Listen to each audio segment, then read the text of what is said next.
Ah, vous voulez que je vous parle de ma première fois à la revue de presse? Exactement, oui. Car vous êtes la petite dernière arrivée, on vous adore déjà. Eh bien, ça tombe bien parce que je m'en souviens comme si c'était hier. Voilà. Bon, en même temps, c'était en septembre, hein, mais nous vivons dans un monde où tout va si vite. À cette époque-là, vous avez une récrimination? Oui, parce que tu votes Nicolas Dupont-Aignan, je trouve que tu es debout. Oui, parce que je me sens plus, donc je ne touche plus le sol. À cette époque lointaine, vous étiez tous différents. Stéphane Rose s'appelait Stéphane Bleu, puisque le sexisme et le machisme, ancêtres de la théorie du genre, étaient de rigueur. Bernard Mabille avait des cheveux. Que dis-je des cheveux? Sa structure capillaire n'avait d'égal que sa silhouette sportive. Il possédait des favoris sur les joues et des favorites dans les loges. Ah, il fallait le voir, pourchassant la gueuse en caleçon fleuri dans les couloirs du théâtre, en déclamant des passages entiers d'Autant en emporte le vent.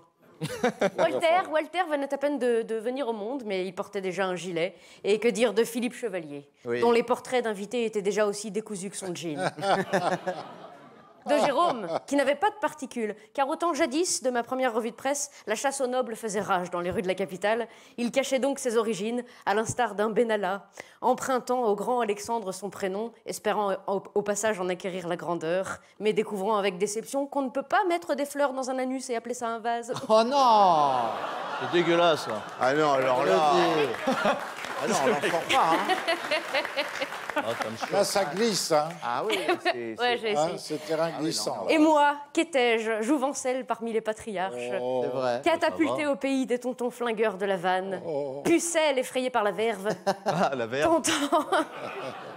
Merci de l'avoir compris, tentant de se faire une place, à l'instar d'un Benalla, faisant fi de son passé pour une place au soleil au risque de finir à l'ombre. Fort bien accueilli par ces mastodontes de l'humour, je m'intéressais pour la première fois à l'actualité politique de mon pays pour en faire des chroniques. En effet, avant ça, j'étais tellement calée en matière d'actu que je ne savais pas à quelle heure était le 20h. C'est couillon, hein. Je croyais que Gérard Collomb avait découvert l'Amérique, que Laura Flessel était un produit laitier, que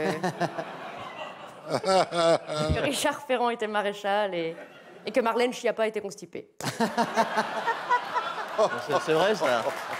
Ceci dit... C'est vrai, hein. Ceci dit... Ah, mais elle peut pas l'être un peu quand même. Pas tout le temps. Aujourd'hui, grâce à la revue de presse, me voilà incollable sur des sujets tels que l'État-providence et la social-démocratie, condamnés par la globalisation de l'économie et sa concurrence mondialisée, d'où le dumping fiscal, imposant la baisse des prélèvements obligatoires qu'il finançait. Et si vous croyez une seconde que je comprends un traître mot de ce que je viens de dire, c'est que vous êtes aussi naïf que je l'étais à l'époque. Néanmoins, je suis quand même plus calée, voilà, et je peux vous dire que mes dîners de famille s'en ressentent. Avant cela, tels des macaques, nous nous disputions sur des sujets tels que pain au chocolat ou chocolatine, ou le dernier épisode de La Villa des Cœurs brisés, après quoi nous nous débarrassions les uns les autres de nos parasites corporels en écoutant du Joule.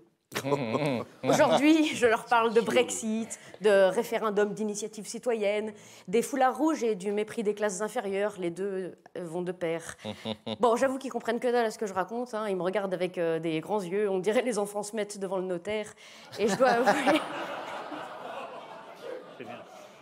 avouer que je me la raconte moi-même, voilà. À l'instar d'un Benalla, dissimulant ses racines profondes pour s'inventer une plus belle vie.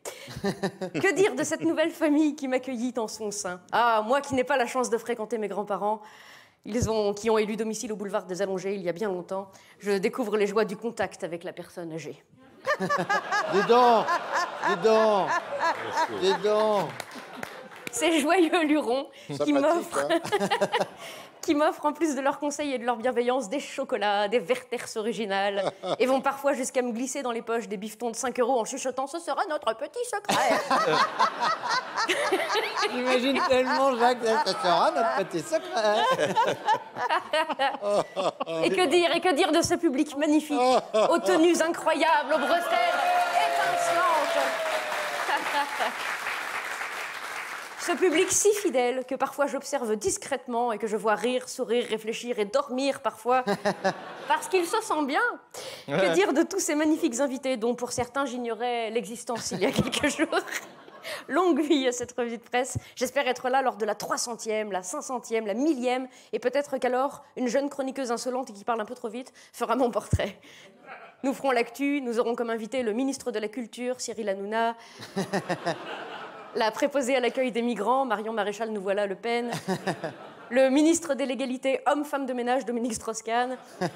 Et Michel Guidoni, le ministre de Mon rire de hyène et moi, on t'emmerde.